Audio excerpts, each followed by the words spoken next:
নমস্কাৰ আপোনালোক সকলোকে মোৰ দেওবাৰৰ মিনি ভ্লগটোলৈ স্বাগতম জনাইছোঁ।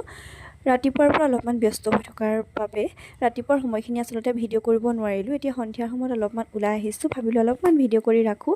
আৰু ওলাই অহা মানে খোৱা আৰু বজাৰ সেইকেইটা মেইন নহয় জানো, গতিকে এয়া আমিও খাই ল'লোঁ আৰু গাড়ীৰ ভিতৰতে খাব লগা হৈছে যিহেতুকে ই শুই গ'ল আৰু মোৰ আজিকালি বেছিকৈ মানে গাড়ীৰ ভিতৰতে খোৱা হয়। আৰু এইফালে আহি ভি মাৰ্টত সোমালোঁ, অলপমান সৰু সুৰা বজাৰ কৰিব লগা আছিলে।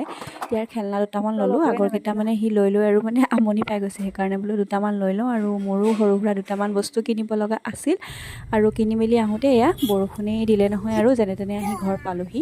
তাৰপিছত বোলো ইয়াক খেলনাকেইটা উলিয়াই দিওঁ। সি খেলিছে বাৰু ধুনীয়াকৈ, কিন্তু খেলাতকৈ বেছি মানে ভাঙি চিঙি দুটামান মানে শেষেই কৰিলে। আৰু তাৰপিছতে ইয়াক অকণমান খেলিবলৈ দি মই বোলো বাকী কামখিনি কৰি মেলি লওঁ। আৰু তেতিয়াহ'লে আজিলৈ ইমানতে ভিডিঅ'টো সামৰি দিছোঁ। পুনৰ অন্য এটা ভিডিঅ'ৰ সৈতে লগ পাম।